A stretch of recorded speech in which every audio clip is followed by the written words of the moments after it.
اعوذ باللہ من الشیطان الرجیم بسم اللہ الرحمن الرحیم۔ آج کی ہماری گفتگو کا محور پارہ نمبر 12 ہے، جس کا آغاز ان لفظوں سے ہوتا ہے: وَمَا مِن دَابَّةٍ فِي الْأَرْضِ إِلَّا عَلَى اللَّهِ رِزْقُهَا۔ زمین پر چلنے پھرنے والی جتنی مخلوقات ہیں، سب کے رزق کی ذمہ داری اللہ سبحانہ و تعالی نے خود لی ہے، اور اس پارے کا اختتام ان لفظوں سے ہوا ہے: وَأَنَّ اللَّهَ لَا يَهْدِي كَيْدَ الْخَائِنِينَ۔ بے شک اللہ تعالی ہدایت نہیں دیتا دھوکے بازوں کو۔ دھوکے بازوں کا مکر ہمیشہ رائے گاں ہی جاتا ہے۔ پارے کے آغاز میں اللہ کے رزاق ہونے کا تذکرہ ہے، اور پارے کے اختتام میں انسان کے مکر و فریب کا تذکرہ ہے۔ ہمارے لیے پیغام رکھتا ہے، رزاق تو اللہ کی ذات ہے، وہ زمین و آسمان میں جتنی مخلوقات ہیں سب کو وہ رزق پہنچاتا ہے، چاہے وہ زمین کی گہرائیوں میں ہو، چاہے وہ پہاڑوں کے نیچے ہو۔ اللہ سبحانہ و تعالی سب کا رازق ہے، اور مکر و فریب سے کچھ نہیں ملنے والا۔ اگر ملے گا تو امانت دیانتداری کی پاسداری سے ملے گا۔ مکر و فریب پہ کھڑی عمارت ہمیشہ گر جاتی ہے، اور رہتی دنیا تک وہ عبرت بنا دی جاتی ہے۔ آئیں اس پارے کی روشنی میں دیکھتے ہیں کہ اللہ سبحانہ و تعالی نے کتنی قوموں کا تذکرہ کیا ہے، اور اس قوم کا نبیوں کو انکار کرنا اور قوموں کا جھٹلا دینا، ان کا عبرتناک انجام کیا ہوا۔ اس پارے میں دو صورتیں ہیں، سورۃ ہود اور سورۃ یوسف کا کچھ حصہ۔ سورۃ ہود کا نام اللہ کے نبی سیدنا ہود علیہ السلام کے نام پر رکھا گیا۔ یہ مکی صورت ہے۔ یہ رسول اللہ صلی اللہ علیہ وسلم کے مکہ کے قیام کے آخری دور میں نازل ہوئی۔ پچھلی صورت اللہ کے نبی سیدنا یونس علیہ السلام کے نام پر تھی۔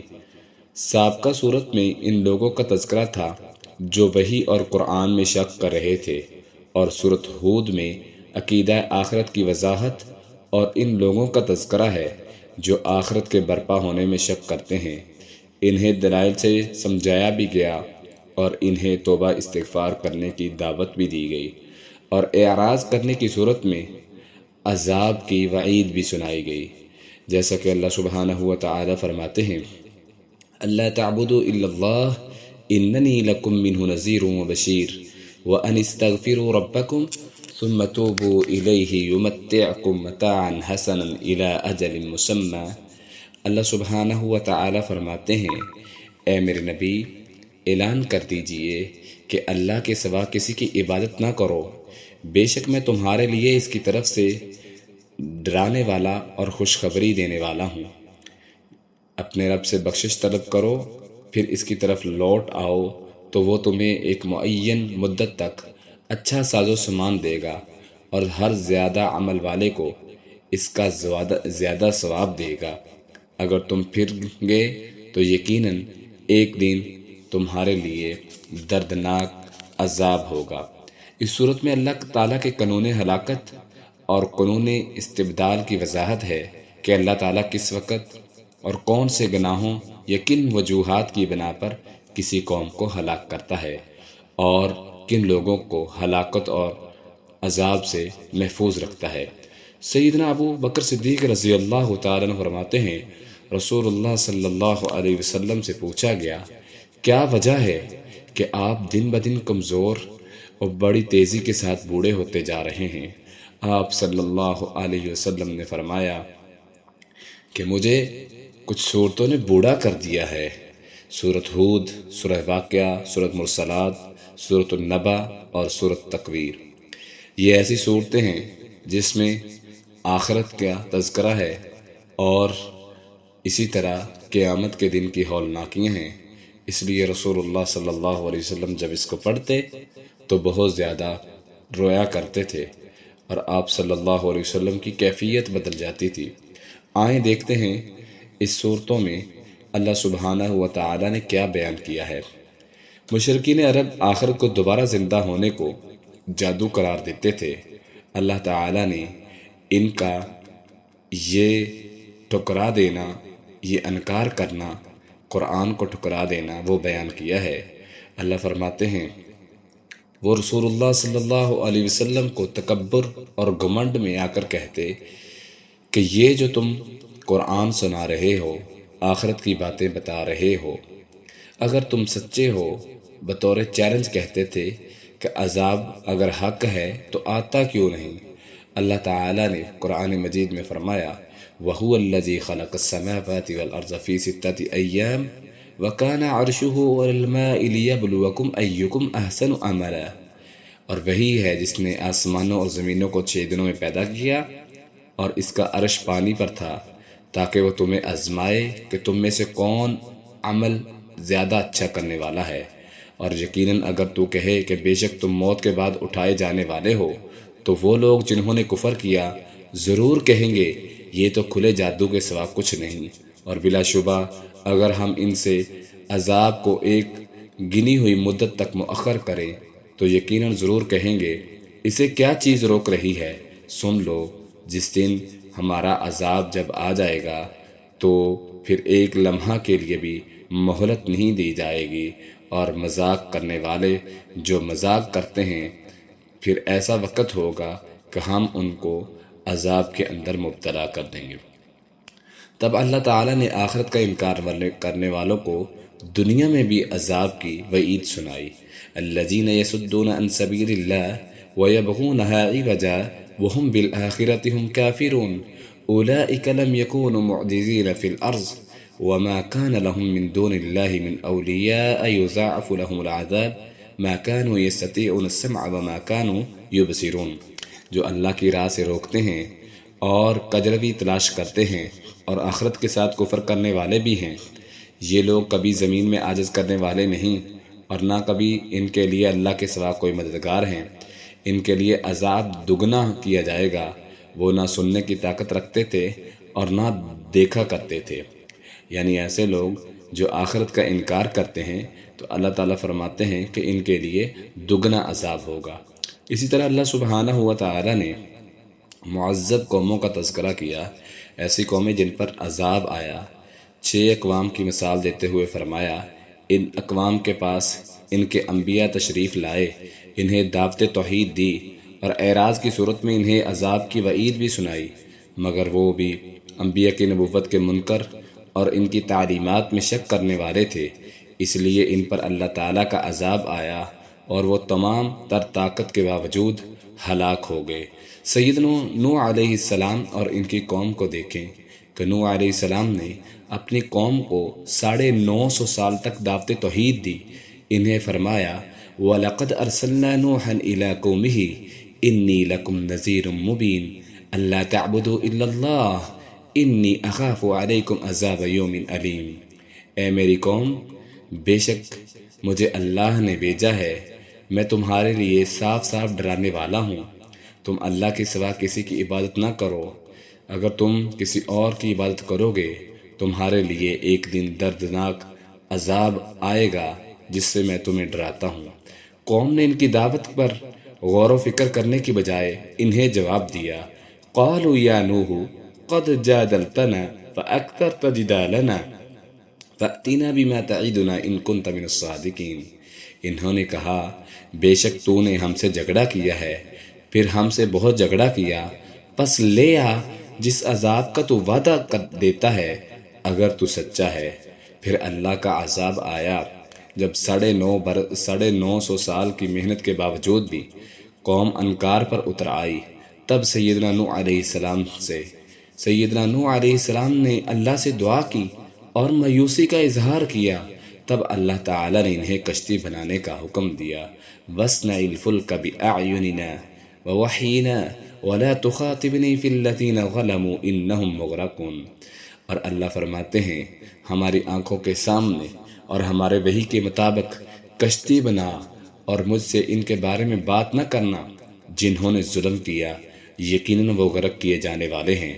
اور وہ کشتی بناتا رہا، اور جب کبھی اس کے قوم کے سردار اس کے پاس سے گزرتے وہ کہتے کہ تم یہ کشتی خوشمی میں کیسے چلاؤ گے، یعنی وہ مذاق اڑاتے، تو اللہ تعالیٰ فرماتے ہیں جیسا تم مذاق کرتے ہو ہم بھی جلد ہی تمہارے ساتھ مذاق کریں گے، بس تم جلد ہی جان لو گے کہ وہ کون ہے جس پر ایسا عذاب آتا ہے جو رسوا کر دے گا اور ہمیشہ کے لیے عذاب اترے گا ان پر، یہاں تک کہ جب ہمارا حکم آ گیا اور تنور ابل پڑے تو ہم نے کہا اس میں ہر چیز دو قسمیں نر اور مادہ دونوں کو اپنے گھر والوں کے سوار کر لو، سوائے اس کے کہ جس پر پہلی بات ہو چکی ہے، اور ان کو جو بھی ایمان لے آئے، اس کے مراد تھوڑے سے لوگوں کے سوا کوئی ایمان نہیں لایا تھا۔ اللہ کا عذاب آیا، ہر طرف سے پانی ہی پانی۔ یہ جو سردار کہتے تھے، مذاق اڑاتے تھے کہ پانی کیسے آ سکتا ہے، خشکی کا علاقہ ہے، یہاں کشتی بنا رہا ہے، کہاں سے پانی آئے گا؟ تو اللہ کا عذاب آیا۔ اللہ نے پھر کہا کہ جو تیرے ساتھ ایمان لائے اور اسی طرح جو پرندے نر اور مادہ تیرے ارد گرد ہیں ان کو کشتی میں بٹھا لو۔ سیدنا نوح علیہ السلام نے کشتی میں بٹھا لیا۔ سیدنا نوح علیہ السلام کا اپنے بیٹے سے پھر مکالمہ ہوتا ہے۔ نوح علیہ السلام کی بیوی مشرکہ تھی، ایمان نہیں لائی تھی۔ بچوں پر عام طور پر ماں کا اثر زیادہ ہوتا ہے۔ سیدنا نوح علیہ السلام کے 6 بیٹے تھے، ان میں سے 5 ایمان لائے اور 1 ایمان نہ لایا۔ جب عذاب کا آغاز ہوا، نوح علیہ السلام نے اپنے ماننے والوں کو کشتی میں سوار کیا، وہ چونکہ منکر تھا سوار نہ ہوا۔ سیدنا نوح علیہ السلام نے سوچا شاید آج عذاب دیکھ کر مان جائے، تو اسے کشتی پر سوار ہونے کی دعوت دی۔ وَهِيَ تَجْرِي بِهِمْ فِي مَوْجٍ كَالْجِبَالِ وَنَادَىٰ نُوحٌ ابْنَهُ وَكَانَ فِي مَعْزِلٍ يَا بُنَيَّ ارْكَب مَّعَنَا وَلَا تَكُن مَّعَ الْكَافِرِينَ قَالَ سَآوِي إِلَىٰ جَبَلٍ يَعْصِمُنِي مِنَ الْمَاءِ قَالَ لَا عَاصِمَ الْيَوْمَ مِنْ أَمْرِ اللَّهِ إِلَّا مَن رَّحِمَ وَحَالَ بَيْنَهُمُ الْمَوْجُ فَكَانَ مِنَ الْمُغْرَقِينَ۔ جب نوح علیہ السلام نے اسے کہا کہ تو کشتی میں سوار ہو جا، تو یہ کہنے لگا کہ ان قریب میں پہاڑ پر پناہ لے لوں گا، پہاڑ پر چڑھ جاؤں گا جو مجھے پانی سے بچا لے گا۔ حضرت نوح نے کہا آج اللہ کے فیصلے سے کوئی بچانے والا نہیں مگر جس پر وہ رحم کرے۔ پھر اللہ کا عذاب آیا، دونوں کے درمیان بڑی موج حائل ہوگی تو بیٹا نوح کا غرق ہو گیا۔ جب وہ ڈوب گیا تو آخر بیٹا تو تھا۔ سیدنا نوح علیہ السلام کو بڑی تکلیف ہوئی، تب دعا کے لیے ہاتھ اٹھائے اور اسے بچانے کے لیے دعا کرنے لگے۔ وَنَادَىٰ نُوحٌ رَبَّهُ فَقَالَ رَبِّ إِنَّ ابْنِي مِنْ أَهْلِي وَإِنَّ وَعْدَكَ الْحَقُّ وَأَنْتَ أَحْكَمُ الْحَاكِمِينَ۔ اور نوح نے اپنے رب کو پکارا، بس کہا اے میرے رب، بے شک میرا بیٹا میرے گھر والوں سے ہے اور بے شک تیرا وعدہ سچا ہے، تو سب فیصلے کرنے والوں سے بہتر فیصلہ کرنے والا ہے۔ تو اللہ تعالی نے نوح علیہ السلام کو کہا قال یا نوح انه ليس من اهلك انه عمل غیر صالح۔ اے نوح، بے شک وہ تیرے گھر والوں سے نہیں ہے، بے شک یہ ایسا کام ہے جو اچھا نہیں، پس مجھ سے اس بات کا سوال نہ کر جس کا تجھے کچھ علم نہیں، بے شک میں تجھے نصیحت کرتا ہوں کہ تو جاہلوں میں سے نہ ہو جانا۔ اس نے کہا، یعنی نوح علیہ السلام نے کہا، اے میرے رب، بے شک میں تجھ سے پناہ مانگتا ہوں، تجھ سے اس بات کا سوال کروں جس کا مجھے کچھ علم نہیں، اگر تو نے مجھے نہ بخشا اور مجھ پر رحم نہ کیا تو میں خسارہ پانے والوں میں سے ہو جاؤں گا۔ اس واقعہ سے یہ بھی سبق ملتا ہے کہ اگر غیر عمل ہے، عمل صالح نہیں ہے، تو وہ عمل جو ایمان پر نہیں ہے، جو عمل صالح دین پر نہیں ہے، جو شریعت کو نہیں مانتا، اگرچہ پیغمبر کا بیٹا ہے، لیکن اللہ نے کہہ دیا اس کے عمل تیرے جیسے نہیں ہیں، تجھ پر ایمان نہیں لایا، تیرے رب کو نہیں مانا، یہ تیرے اہل میں سے نہیں ہے۔ تو اس لیے اعمال صالح اور ایمان لانا یہ بہت ضروری ہے۔ عذاب کا اختتام اور کشتی کو اللہ تعالیٰ نے بطور نشانی بنا دیا۔ وقیل یا ارض ابلعی ماءک، جب نافرمان تباہ ہو گئے تب اللہ تعالیٰ نے آسمان کو تھم جانے اور زمین کو پانی پی لینے کا حکم دیا اور کہا اے زمین تو اپنی پانی کو نگل لے اور آسمان تو تھم جا پانی نیچے اتار دیا گیا اور کام تمام کر دیا گیا، اور ان لوگوں کا انجام بری طرح اللہ تعالیٰ نے واضح کر دیا۔ قرآن مجید نے دو چیزوں کے بطور نشانی محفوظ ہونے کا اعلان کیا، ایک فرعون کی نشہ، فرعون کی لاش، اور دوسری نوح علیہ السلام کی کشتی۔ نوح علیہ السلام کی کشتی کے متعلق اللہ تعالیٰ نے فرمایا وَحَمَلْنَاهُ عَلَى ذَاتِ أَلْوَاحٍ وَدُسُرٍ، اور ہم نے اسے تختوں اور میخوں والی کشتی پر سوار کر دیا جو ہمارے آنکھوں کے سامنے چل رہی تھی، اس شخصے کے بدلے کی خاطر جس کا انکار کیا گیا تھا۔ بے شک یقیناً ہم نے اسے نشانی بنا کر چھوڑا، تو کیا لوگ نصیحت حاصل کرنے والی نہیں ہیں؟ کہا جاتا ہے کہ یہ کشتی آج بھی ترکی کے جودی پہاڑ پر موجود ہے۔ اس کے بعد قوم نوح کے بعد قوم عاد کو اللہ نے بڑا عروج بخشا تھا۔ لوگ دین پر چلتے رہے، پھر ایک وقت آیا کہ لوگ دین سے دور ہوتے چلے گئے، تب اللہ تعالیٰ نے ان کی اصلاح کے لیے سیدنا ہود علیہ السلام کو مبعوث فرمایا۔ اللہ فرماتے ہیں وَإِلَىٰ عَادٍ أَخَاهُمْ هُودًا قَالَ يَا قَوْمِ اعْبُدُوا اللَّهَ مَا لَكُم مِّنْ إِلَٰهٍ غَيْرُهُ إِنْ أَنْتُمْ إِلَّا مُفْتَرُونَ يَا قَوْمِ لَا أَسْأَلُكُمْ عَلَيْهِ أَجْرًا إِنْ أَجْرِيَ إِلَّا عَلَى اللَّهِ۔ اور عاد کی طرف ان کے بھائی ہود کو بھیجا گیا، اس نے کہا اے میری قوم، اللہ کی عبادت کرو، اس کے علاوہ تمہارا کوئی معبود نہیں، تم جو جھوٹ باندھتے ہو وہ محض جھوٹ ہے۔ اے میری قوم، میں تم سے کسی مزدوری کا سوال نہیں کرتا، میری مزدوری اللہ کے سوا کوئی نہیں دے سکتا، میری مزدوری اس کے سوا کسی پر نہیں، میں ہر عمل ہر اجر اللہ سے طلب کرنا چاہتا ہوں، تم سمجھتے نہیں ہو۔ اور اپنے رب کی قوم کی طرف موسیٰ علیہ السلام اپنی قوم کی طرف آئے اور اسی طرح انہوں نے بھی پیغام پہنچایا۔ نوح علیہ السلام نے اپنی قوم کو کہا کہ ہم تم سے کوئی اجر کی امید نہیں رکھتے، کوئی ڈیمانڈ نہیں کرتے، ہمارا مطلب یہ ہے، ہمارا مقصد یہ ہے کہ ہم اللہ کی طرف تم کو لانا چاہتے ہیں، ہم کسی چیز کی آرزو نہیں کرتے۔ استغفروا ربکم ثم توبوا الیہ یرسل السماء علیکم مدرارا، اے میری قوم اپنے رب سے استغفار کرو، وہ تم پر موسلا دار بارشیں برسائے گا اور تمہاری قوت کو مزید بڑھا دے گا اور تمہاری مدد کرے گا، البتہ اگر تم مجرم بن گئے، منہ پھیر لیا تو اللہ تعالیٰ کا تم پر عذاب آئے گا۔ قوم نے دعوت توحید کو قبول کرنے کی بجائے انہوں نے بھی انکار کیا۔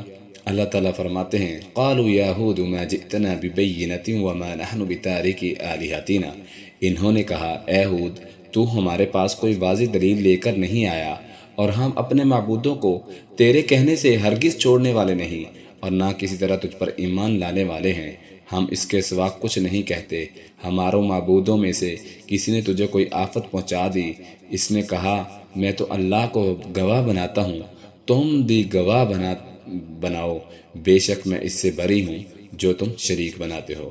یعنی وہی جواب، وہی انداز جو آج کل کے درباریوں کا، بت پرستوں کا، باباؤں کا، جو کہتے ہیں کہ اگر ہمارے پیر صاحب نے ایسے کر دیا تو ہم ذمہ دار نہیں ہیں، باب بھینس کا دودھ خشک کر دیتا ہے، بابا چارپائی الٹا دیتا ہے، اگر ایسا ہو گیا تو ہم ذمہ دار نہیں ہیں۔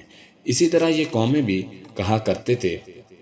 تمام تر کوشش کے باوجود قوم نے دعوت کو تسلیم نہ کیا، تب اللہ تعالیٰ نے ان پر عذاب کو بھیجا۔ وَلَمَّا جَاءَ أَمْرُنَا نَجَّيْنَا هُودًا وَالَّذِينَ آمَنُوا مَعَهُ بِرَحْمَةٍ مِنَّا وَنَجَّيْنَاهُمْ مِنْ عَذَابٍ غَلِيظٍ، اور جب ہمارا حکم آیا تو ہم نے ہود کو، ان لوگوں کو جو اس کے ہمراہ ایمان لائے تھے، اپنی طرف سے عظیم رحمت کے ساتھ نجات دی، اور دوسروں کے لیے ہم نے سخت دردناک عذاب ڈال دیا ان کے اوپر۔ اللہ تعالیٰ نے عذاب کی تفسیر بیان کرتے ہوئے فرمایا وَأَمَّا عَادٌ فَأُهْلِكُوا بِرِيحٍ صَرْصَرٍ آتِيَةٍ، اور جو عادی تھے، عاد علیہ السلام، جو عاد قوم ہود علیہ السلام کی قوم تھی، وہ سخت ٹھنڈی تیز آندھیوں کے ساتھ اللہ کہتے ہیں ہلاک کر دیے گئے۔ ان پر یہ عذاب 7 راتیں اور 8 دن مسلسل چلتا رہا۔ یہ اس طرح زمین پہ گرے ہوئے تھے جیسے کھجوریں کے تنے گرے ہوتے ہیں۔ اللہ تعالیٰ کا عذاب ان پر آیا۔ یہ جو اپنے آپ کو بڑی سپر پاور کہنے والے تھے، بڑے طاقتور سمجھتے تھے، جب نبیوں کا انکار کیا، دعوت توحید کا انکار کیا، تو اللہ نے ان کو عذاب میں مبتلا کر دیا۔ اسی طرح آگے قوم سیدنا صالح علیہ السلام کی قوم کا تذکرہ آتا ہے کہ قوم عاد کے بعد قوم سمود کو عروج بخشا۔ یہ بھی کوئی 500 سال کے بعد آہستہ آہستہ راہ راستے بھٹک گئے تھے۔ تب اللہ تعالیٰ نے ان کی اصلاح کے لیے سیدنا صالح علیہ السلام کو بھیجا۔ انہوں نے توحید کی دعوت دی اور اپنے گناہوں کی معافی مانگنے کی ترغیب دلائی، مگر قوم نے دعوت کو تسلیم کرنے سے صاف انکار کر دیا اور کہنے لگے قالوا یا صالح قد كنت فينا مرجوا قبل هذا اتنهانا ان نعبد ما يعبد آباؤنا واننا لفی شک مما تدعونا الیہ مریب۔ انہوں نے کہا اے صالح، یقیناً تو ہم میں وہ تھا جس پر اس سے پہلے امیدیں رکھی گئی تھی، کیا تو ہمیں منع کرتا ہے ہم ان کی عبادت کریں جن کی عبادت ہمارے باپ دادا کرتے تھے، اور بے شک ہم اس بات کے بارے میں جس کی طرف تو ہمیں دعوت دیتا ہے یقیناً شک کرنے والے ہیں۔ پھر انہوں نے سیدنا صالح علیہ السلام سے مطالبہ کیا کہ سامنے کے پہاڑ سے کوئی اونٹنی نکلے، ہمارے سامنے بچہ جنم دے، تب ہم آپ کو نبی مانیں گے۔ سیدنا صالح علیہ السلام نے اللہ سے دعا کی۔ اللہ تعالیٰ فرماتے ہیں وَيَا قَوْمِ هَٰذِهِ نَاقَةُ اللَّهِ لَكُمْ آيَةً فَذَرُوهَا تَأْكُلْ فِي أَرْضِ اللَّهِ وَلَا تَمَسُّوهَا بِسُوءٍ فَيَأْخُذَكُمْ عَذَابٌ قَرِيبٌ۔ جب صالح علیہ السلام نے اللہ سے دعا کی، پھر اونٹنی پیدا ہوگی اور کہتے ہیں اے میری قوم، یہ اللہ کی اونٹنی ہے، تمہارے لیے عظیم نشانی ہے، بس اسے چھوڑ دو کہ اللہ کی زمین میں کھاتی پھرے، اسے کوئی تکلیف نہ پہنچاؤ ورنہ تمہیں عذاب آ جائے گا۔ اس کے باوجود قوم نے ایمان لانے کے بجائے اونٹنی کی ٹانگیں کاٹ دی۔ تب انہیں 3 دن کے اندر اندر عذاب میں مبتلا کر دیا گیا۔ اللہ تعالیٰ فرماتے ہیں فَعَقَرُوهَا فَقَالَ تَمَتَّعُوا فِي دَارِكُمْ 3 أَيَّامٍ ذَلِكَ وَعْدٌ غَيْرُ مَكْذُوبٍ۔ تو انہوں نے اس کی ٹانگیں کاٹ دی تو اس نے کہا اپنے گھروں میں 3 دن خوب فائدہ اٹھا لو، یہ وعدہ ہے جس میں کوئی جھوٹ نہیں بھولا گیا۔ پھر جب ہمارے رب کا حکم آ گیا تو ہم نے صالح علیہ السلام اور ان کے ماننے والوں کو اپنی رحمت کے ساتھ اللہ کہتے بچا لیا، اور یہ جو قوم تھی جن لوگوں نے ظلم کیا تھا انہیں چیخ نے پکڑ لیا، یعنی ان پر چیخ کا عذاب آیا، تو انہوں نے اپنے گھروں میں اس حال میں صبح کی کہ گرے پڑے تھے جیسے وہ ان میں رہے ہی نہیں ہوں۔ سن لو بے شک سمود اپنے رب سے انہوں نے کفر کیا اور رب کی نشانی کو جھٹلا دیا۔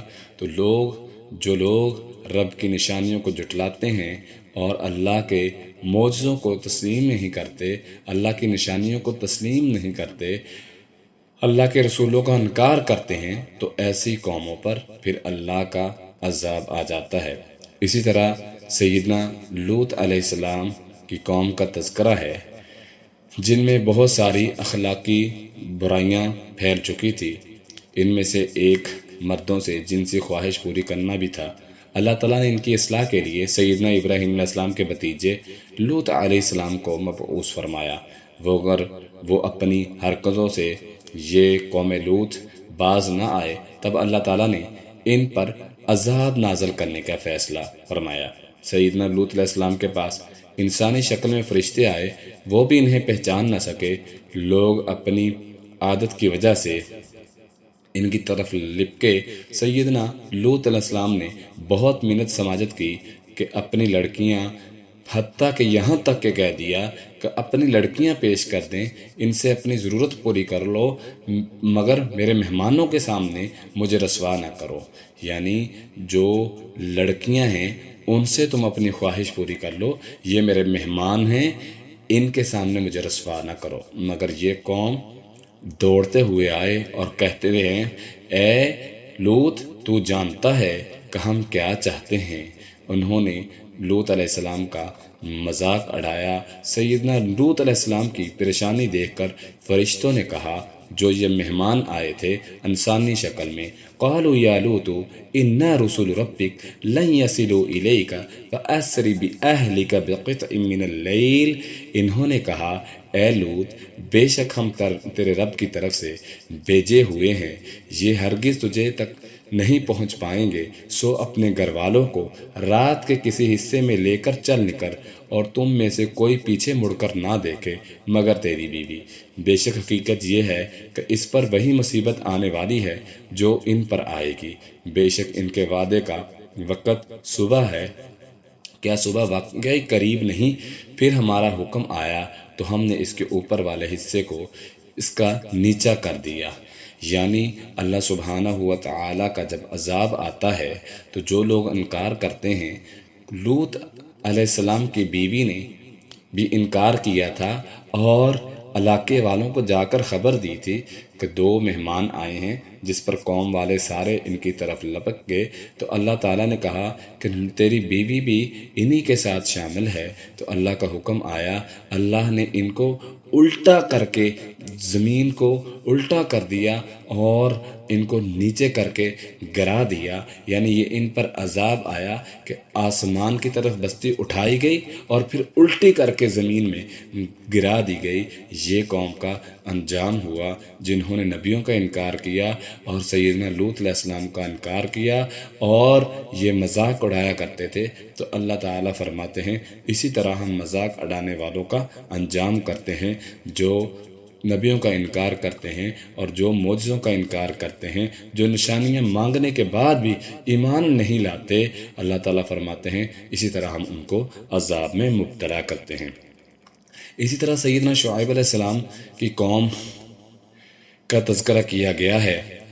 یہ قوم بڑی ہی مالدار اور تاجر تجارت کرنے والے تھے، تجارت ان کا پیشہ تھا۔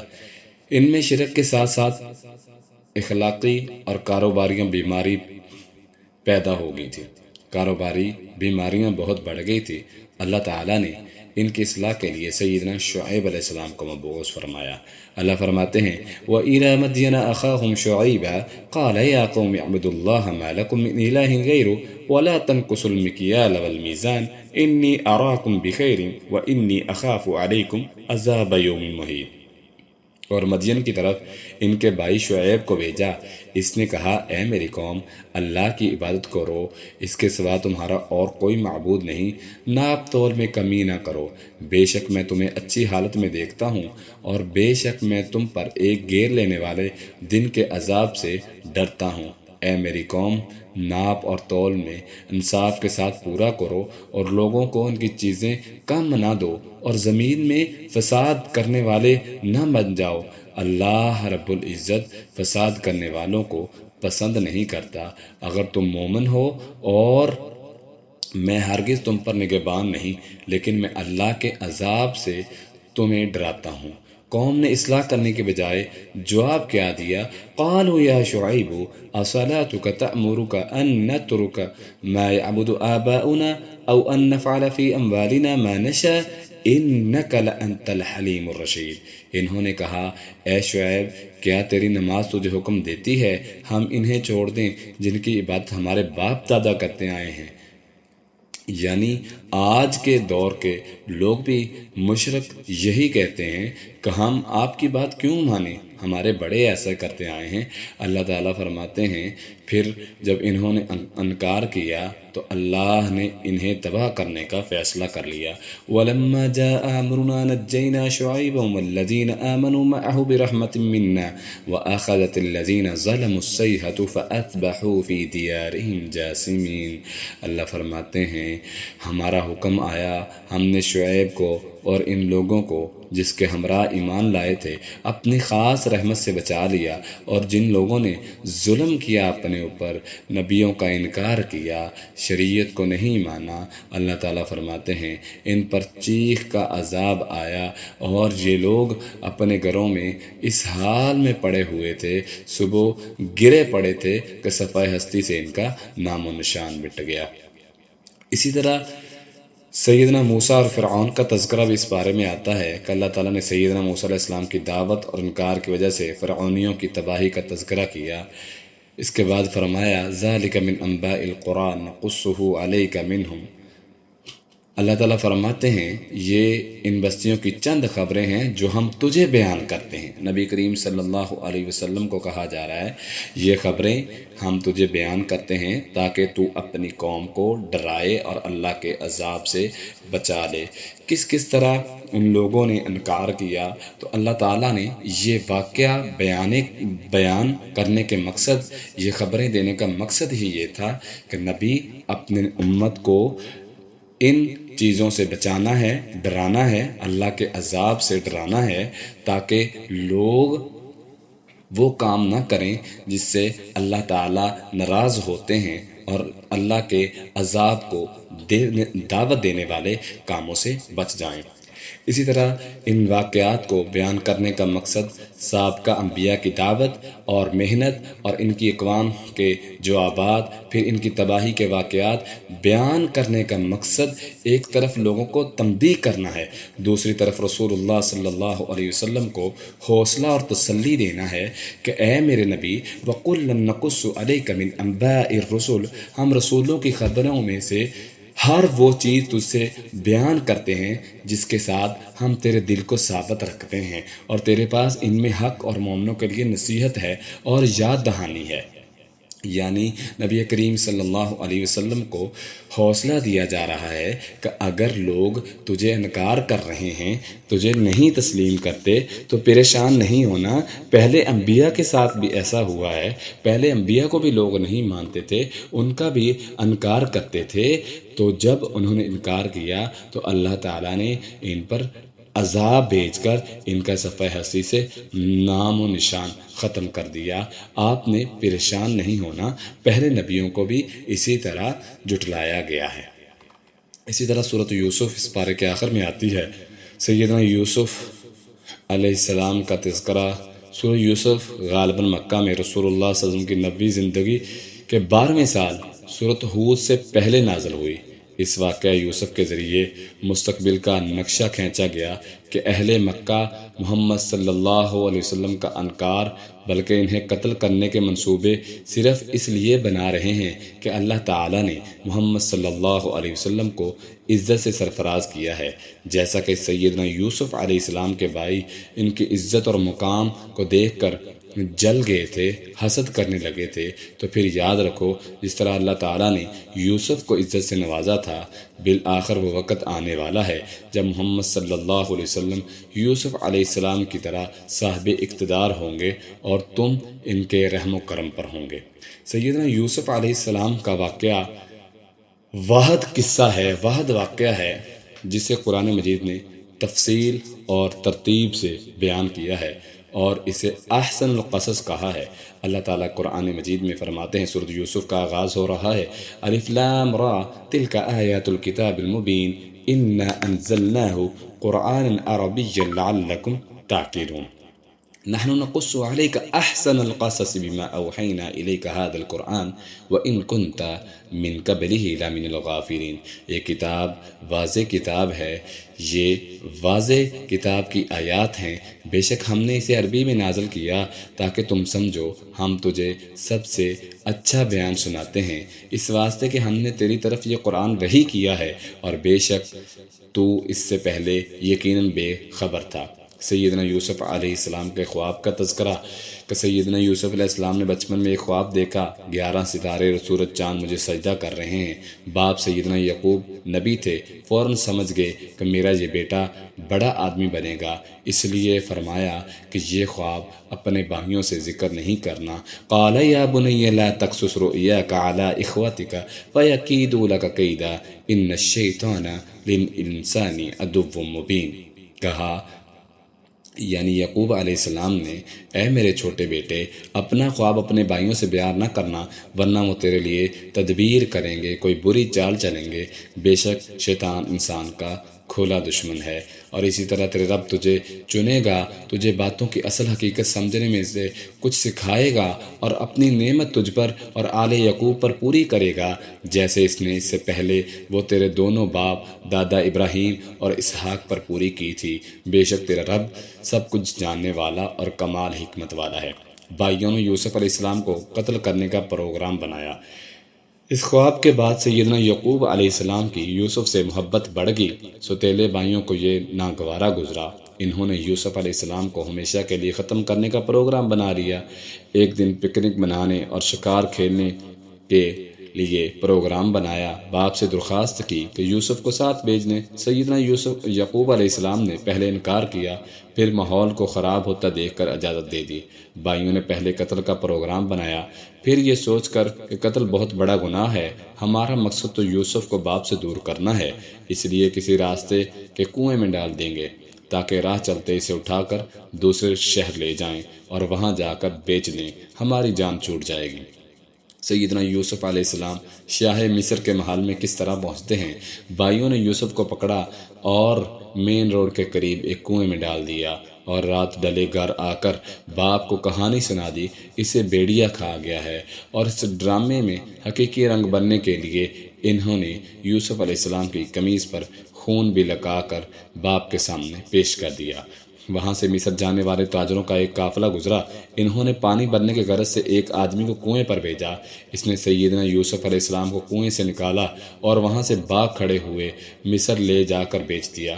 مصر کا بادشاہ انہیں خرید کر گھر لے گیا اور اپنی بیوی سے کہنے لگا، وقال الذی اشتراہ من مصر لامرأته اکرمی مثواہ عسى ان ينفعنا او نتخذه ولدا وكذلك مكنا ليوسف في الارض ولنعلمه من تأویل الاحادیث واللہ غالب على امره ولكن اکثر الناس لا يعلمون۔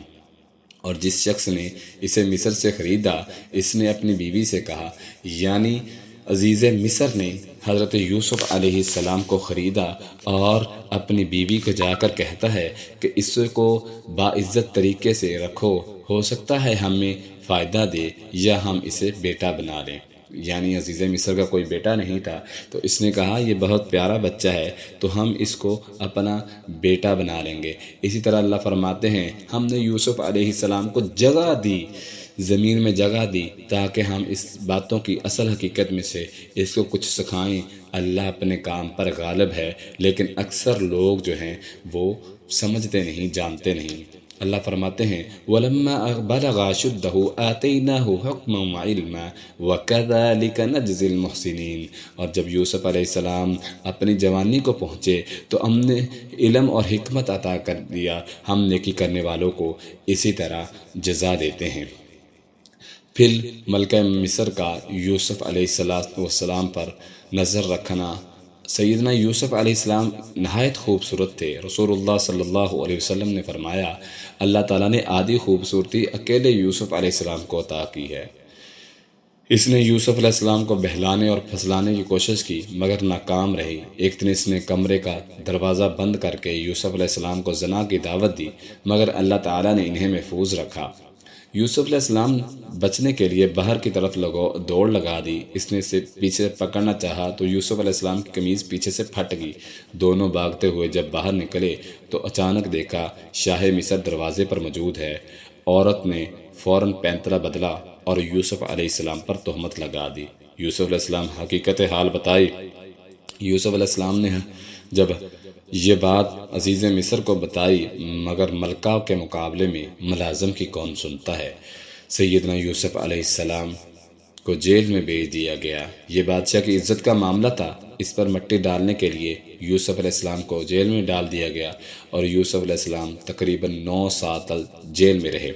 اس جیل میں بادشاہ کے 2 ملازم بھی قید تھے جن پر بادشاہ کو قتل کرنے کا الزام تھا۔ انہیں خواب آئی، انہوں نے یوسف علیہ السلام سے اس کی تعبیر کی تو یوسف علیہ السلام نے انہیں دعوت بھی دی اور ان کے خواب کی تعبیر بھی بتائی۔ ان میں سے ایک کو کہا گیا کہ تم اپنے عہدے پر بحال ہو جاؤ گے اور دوسرے کو کہا گیا تمہیں قتل کر دیا جائے گا، اور ویسا ہی ہوا جیسا کہ تعبیر یوسف علیہ السلام نے بتائی تھی۔ پھر کچھ وقت کے بعد شاہ مصر کو ایک خواب آئی۔ اس نے اپنے وزیروں اور مشیروں سے، علماء سے اس کی تعبیر معلوم کی مگر کوئی بھی درست بات نہ بتا سکا۔ تو جو قید سے رہا ہوا تھا اس نے کہا کہ میں اس کی تعبیر پوچھ کے بتاؤں گا۔ قال تزرعون سبع سنین دأبا، کہ یوسف علیہ السلام کے پاس پہنچتا ہے اس تعبیر کے بارے میں، آپ بتائیں۔ تو حضرت یوسف علیہ السلام تعبیر اس کی بتاتے ہیں۔ اس نے کہا تم 7 سال پے در پے کاشت کرو گے، تو جو کاٹو اسے اس کے خوشے میں رہنے دو، مگر تھوڑا سا وہ جو تم کھا لو۔ پھر اس کے بعد بہت سخت سال آئیں گے جو کھا جائیں گے، جو کچھ تم نے ان کے لیے پہلے رکھا ہوگا، مگر تھوڑا سا وہ تم محفوظ کر لو۔ پھر اس کے بعد 1 سال آئے گا جس میں لوگوں پر بارش ہوگی، اور لوگوں پر جب بارش ہوگی تو فصلوں کی فراوانی ہوگی۔ یوسف علیہ السلام نے اس بادشاہ کے خواب کی تعبیر واضح کر دی کہ 7 سال تمہیں خوشحالی آئے گی، اس کے بعد 7 سال تنگی آئے گی، لہٰذا 7 سالوں میں جو بھی ہے کاشت جو بھی ملے اس کو اس انداز سے چلانا ہے کہ اگلے 7 سال تمہارے آسانی سے گزر جائیں۔ سیدنا یوسف علیہ السلام نے جب تعبیر بتائی، اس تعبیر سے بادشاہ کو پتہ چلا کہ یوسف عام ملازموں یا غلاموں کی طرح نہیں ہے، بلکہ پڑھا لکھا اور علمی شخصیت ہے۔ تب اس نے انہیں اپنے دربار میں طلب کیا، مگر یوسف علیہ السلام نے جیل سے باہر آنے سے انکار کر دیا کہ جب میرے پاک دامن پر جو داغ لگایا گیا ہے اسے صاف نہیں کیا جاتا، میں جیل سے باہر نہیں آؤں گا۔ رسول اللہ صلی اللہ علیہ وسلم نے حضرت یوسف علیہ السلام کو داد دیتے ہوئے فرمایا اگر میں ہوتا تو فوراً جیل سے باہر آ جاتا، لیکن یوسف علیہ السلام کو اللہ نے کمال حکمت دی تھی۔ اسی طرح آخر میں اس پارے کے سیدنا یوسف علیہ السلام کی پاک دامنی کا تذکرہ ہے۔ یوسف نے اپنی بیوی اور گھر کی دوسری خواتین کو طلب کیا، اور ان سے بادشاہ نے اپنی بیوی اور گھر کی دوسری خواتین کو طلب کیا اور ان سے یوسف علیہ السلام کے متعلق پوچھا، تو سب نے یک زبان ہو کر کہا قال ما خطبکن اذ راوتن یوسف عن نفسه قلنا حاشا للہ ما علمنا علیہ من سوء۔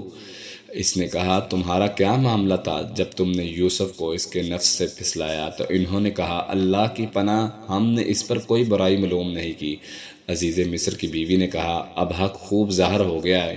تو اب یہ بیوی کہنے لگی میں نے ہی اس کے نفس کو پھسلایا تھا، بلا شبہ وہ تو یقیناً سچوں میں سے تھا۔